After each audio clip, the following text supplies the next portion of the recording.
Logitech have got a great lineup of panels that help deepen the immersion in your flight simulator, and despite there not being first day support for Microsoft Flight Simulator, that's all been resolved. So in this video, we're going to take a look at why you should spend your hard-earned money on these panels. Let's get into it.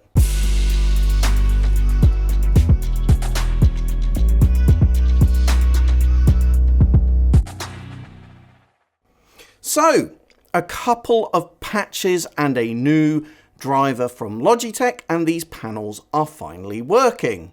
And today we are going to be taking a look at the radio panel, the multi-panel and the switch panel from Logitech.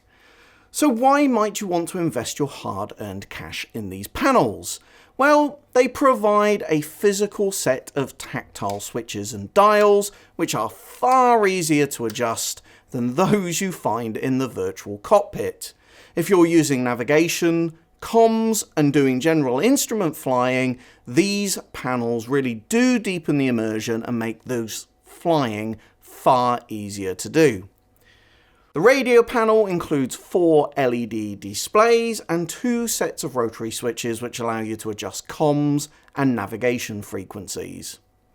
The multi-panel again includes a decent sized LED panel, and this allows you to adjust a myriad of autopilot features including heading, navigation, altitude, etc. It does also include a pitch trim adjustment, which feels far more intuitive to use than a two-way switch on your yoke. And the switch panel includes a multitude of different switches, including a replica of the Magneto startups.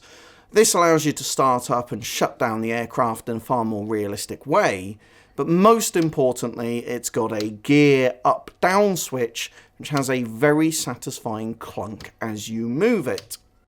Also includes LEDs to show when the gear is up, down, and in transit, which is very helpful when flying more complex aircraft. And the combination of these panels just make the aircraft far easier to handle whilst you're flying. They all come with a modular plastic mounting system, and they attach quite nicely to the Logitech yoke. And they can also be removed if you're looking to build yourself a custom cockpit and you want to actually mount those directly into that. They can come out of the plastic modular system in order to do that. They all stack on top of each other, so you can start small and then you can build out over time. The build quality is okay, it's mostly plastic, but the switches and the dials do feel pretty robust.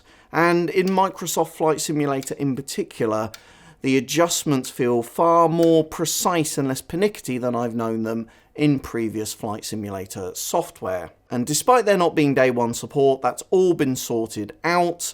The Logitech driver does seem to suggest that you need to come out of the Flight Simulator once you've started a flight and start it up in order for it to connect, but I didn't actually find I needed to do that. It all worked pretty seamlessly, and the frames per second hit that people were experiencing when using SimConnect, and SimConnect is effectively an API that allows you to send information to and from the flight simulator. On the first build release, there was a massive frames per second hit, and subsequent patches have sorted all of that out as well.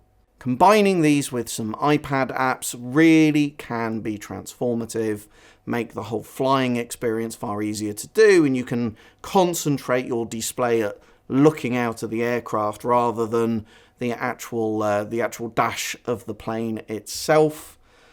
And we'll take a look at those apps in a subsequent video, because there's some pretty good ones available actually. The radio panel, multi-panel and switch panel retail for $9.99, $79.99 and $69.99 UK pounds respectively. Expect a similar pricing structure in dollars in the US.